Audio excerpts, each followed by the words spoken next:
Hello and welcome to the Meaning Project podcast. I'm your host, Dr. Daniel A. Franz, and as always, thank you for this opportunity to bring a little bit of mental health and meaning to your day. This time for the 100th time. That's right, episode 100. Thank you so much. Um, Doing a little bit of statistical research, I learned that most podcasts don't make it past episode 3.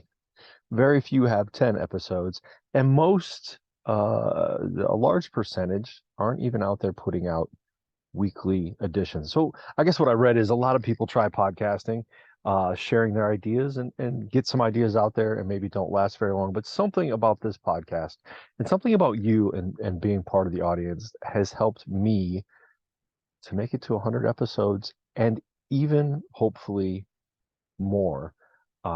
It's kind of special, 100 episodes.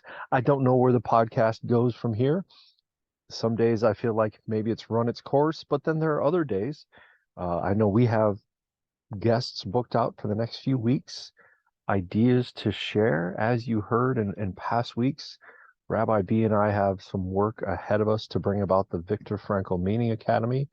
We'll certainly be sharing those ideas in podcasting, both on our own podcast here on the Meaning Project, as well as on the what will be the Viktor Frankl Meaning Academy podcast, I would assume. But in the end, thank you. As Dr. Frankl says in Man's Search for Meaning, what brings meaning to my life is helping other people find meaning. And you've certainly allowed me to do that. I know I've brought that up on many podcasts and thanked you. And I want to thank you again for your encouragement, your motivation, your patronage, your attention. We live in a world where attention is often short-lived, and something about what we do here at the Meaning Project podcast has certainly uh, kept you coming back or brought new people in to listen. So again, thank you. Today, for our 100th episode, kind of to celebrate, as you can see or hear, it's just me today. And I figured I'd share with you some of my favorite pieces of logotherapy from the past 100 episodes. Those things in the past few years I've been using the most. And interestingly, maybe it's because they are quite the foundation for logotherapy. These are three triads or three triangles in logotherapy. And what I teach to my clinical clients, my coaching clients, and my corporate clients, ways to inhabit, to live, to use these ideas every day in what we do. So the first one I talk about a lot. What comes to mind is I use this one in my men's group, in my men's substance abuse group. We talk a lot about the tragic triad. And I know that was back many episodes ago. I highlighted the tragic triad. And in the past few years, the past few dozen episodes since talking about it, it's only come to light more, I believe. The tragic triad, as logotherapy describes it, is this: pain, guilt, and death. The three things as human beings we cannot escape in this life. We will all experience pain and suffering. We will all find things that we do that cause us to feel guilty. And of course, as we say, none of us gets out of this alive. We are all terminal in this thing called life, and we will all die at some point. These are unescapable realities of the human condition. However, Dr. Frankl gives us an opposing force, an opposing triad even, to help us to see these things in a different, more meaningful light. Um, if we are all going to experience pain, guilt, and death in the tragic triad, Dr. Frankl, in the part of Man's Search for Meaning titled "The Case for Tragic Optimism," teaches us about what he believes to be tragic optimism in the face of these things. And they really, I don't know, I read as he wrote it, and it makes sense, but I have to share that I'm sure these ideas have been around for a long time. What he did is to synthesize them into these two triads of the tragic triad and tragic optimism. His 3 points in tragic optimism: if we are all destined to experience pain in life, optimistically, we can some way turn that into triumph or achievement or some form of good. It's interesting, no matter what you read, when it comes to ancient philosophy or theology, whatever branch it is, each each one of these different branches of human thinking um, talks about how life is suffering, that we suffer through life, whether it's Christianity or Buddhism or Judaism. Um, all of these ancient philosophies and mankind today recognizes we suffer.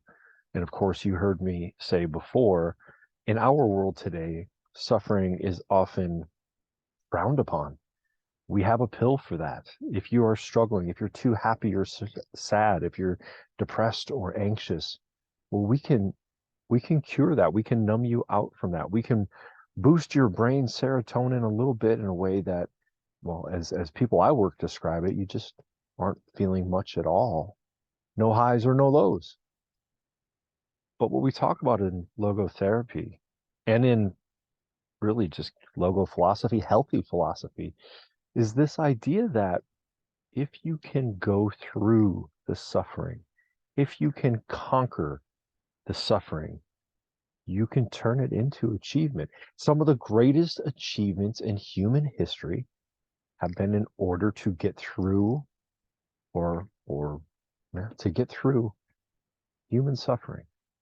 So tragic optimism, when we deal with pain, the optimistic approach to that is to find some way to bear it and to turn it into achievement. Guilt. In my clinical work, in my coaching work, many people feel guilty about something they have done in life, whether it's somebody they hurt or a choice they made that might have impacted themselves or others in a negative way. People, we all feel guilt. We all make decisions that later in life cause us to realize it may not have been a good decision. I think many episodes ago I shared with you my $1 million mistake. And if I didn't, I'll share it again sometime. You can go back and listen to that one. Um, Guilt, I teach this often, guilt can be a very healthy emotion if we allow it to be.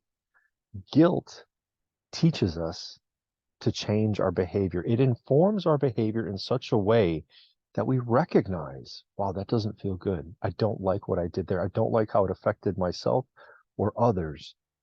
And therefore, I can change my behavior. However, if we allow guilt to sit too long, it can become shame. If we don't do something about it, it can turn into shame.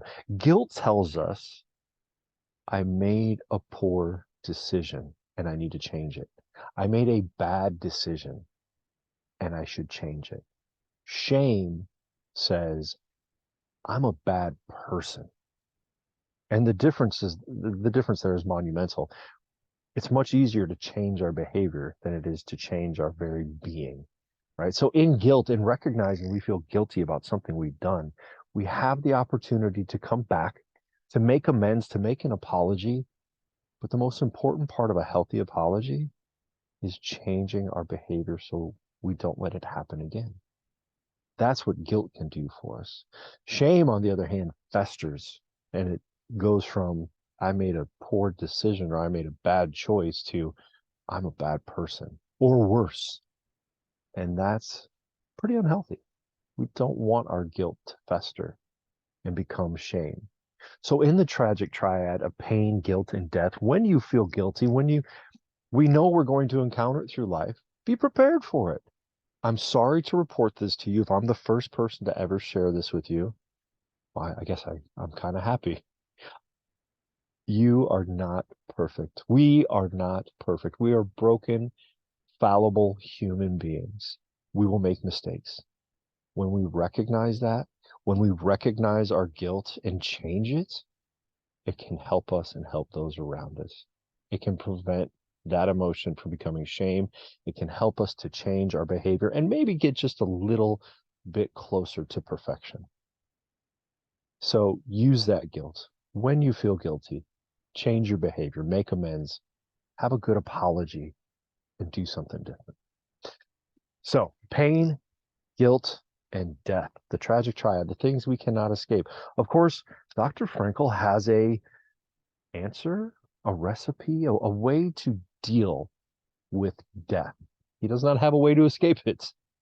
But what he tells us is when we recognize death, when we recognize life's transitoriness, when we know that there's an end date, there's an expiration on our being, can motivate us to do amazing things. It can motivate us to achieve, to strive, to discover meaning. When we recognize we only have a short time in this world, it can paralyze us and terrify us, or it can propel us to recognize I don't have time to be fooling around. I think for me, that's part of the reason why I do this podcast. Part of the reason why I seek to discover meaning whenever possible. I'll be honest, I'm recording this right before it gets loaded into the system to be released in a few hours. And that's because maybe I've been living life a little too much lately. With kids heading off to college or in college, trying to embrace every last minute and every last second with them, but also realizing what kind of change in life that brings for my wife and I and our relationship and the things we get to do together that maybe we haven't been able to do since, well, before kids, to spend time together, to have long conversations and good times together. So when we recognize life's transitoriness, when we recognize we won't live forever, it can motivate us to embrace every moment, to make those meaningful decisions, to find meaning in every moment. Yeah, death is a damn scary thing. None of us quite knows what's going to happen. There's a lot of theories and philosophies out there, but we never really know.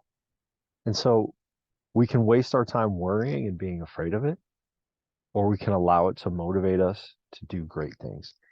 And I hope for you listening to this podcast that maybe that's something you take away today, that maybe there's that task or that unique thing life is asking of you that you haven't done yet, the book you need to write, the apology you need to make, the people you need to go and hug. Don't wait. Do it today. Start that book today. Talk to that person today. Connect with those around you. Life's short, but it sure can be sweet when we let it. So those are the two of the three triads I wanted to talk about today. I find it ironic. I'm not a mathematician. Some of you out there are, but there's something magical in that three sets of three. Maybe Rabbi B in the Enneagram can tell me more about the mysticism behind 3 times 3, but the tragic triad, pain, guilt, and death, we will not escape in this lifetime, but there are answers for it to make it better, to make life a little sweeter, and to help us discover meaning. We can turn pain into human achievement. We can allow our guilt to change our behavior and help us become better. And we can recognize in life's transitoriness that there are great things we can do. So how do we do those? And that's, I think if you've been listening for a while, you're going to know this is my favorite triangle in logotherapy. The meaning triangle. Where are the 3 places we find meaning in life? Through our creativity or our creative values, through our experiences and our experiential values, and then, of course, through our attitudinal values. You've heard this before, I hope. I hope you've been listening long enough to hear this before. Actually, I hope maybe episode 100 brought in new listeners, and this is the first time you're hearing this. We find meaning through what we create, what we bring to life in our work and how we approach our work, whether it's exciting and podcasting or things like that. Or maybe some of us may have more mundane jobs where we're on a line working on the lever and you know helping part of a machine. But we can bring meaning, we can discover meaning in any job, no matter what it is, whether it's just simply connecting with others or doing the best we possibly can. I know Dr. Jordan Peterson, who you hear me mention often, tells us he started out as a dishwasher, and he said, you know what? It wasn't a glamorous job, but he was going to try to be the best damn dishwasher he could be. And in that, he learned something about himself, about others, about washing dishes, about climbing, growing, evolving. So if you're out there washing dishes, be the best damn dishwasher you can be, no matter what you're doing. Be the best you can be at it. Bring your creativity to it, bring meaning to it, bring connection and relationship with others. Um, and and when we're not working, we can find meaning in other creative values, whether it's creating music or art or woodworking or just different things, hobbies that we find, things that we do. When we create, we're certainly tapping into meaning. And the other way we can discover meaning is in our experience. And I know I've talked often about the experience of traveling with family, traveling with friends, seeing far off places, or sometimes just going and seeing the next town over that you might not have stepped foot in before, right? Experiencing other people and cultures, experiencing nature's beauty, and experiencing the love of another person. All of these experiences can bring meaning to our lives, can help us discover meaning. And as we look towards the middle of spring and the coming summer, I would challenge you all to find some way to experience some kind of travel, to travel with meaning in mind, and to use that experience to see if it helps you to discover meaning, whether it's just going to a local park or nature preserve or state park or national park, or maybe it's something more in depth or uh, of a greater travel. See how that can help you discover meaning. Go into it with the attitude of discovering meaning. We discover meaning in our creativity and in our experiences and in our attitudes, especially our attitude towards unavoidable suffering, towards the tragic triad. As you see, these three different triads, these three triangles are all interrelated in some way. Our attitude towards the tragic triad, towards pain, guilt, and death, allow us to discover meaning if we adopt an attitude of employing that tragic optimism, if we try to find achievement in suffering, to positively change our behavior in the face of guilt, and to do great things in the face of death. Well, those attitudes help us to discover meaning. All three of these are ways that we can work against to feel better, to find achievement in that tragedy, to find greatness in difficulty, and to maybe rise above, to transcend the self. That's not a triad, but that's just another important point in logotherapy, that we step outside ourselves in service or connection to others or to a cause greater than ourselves.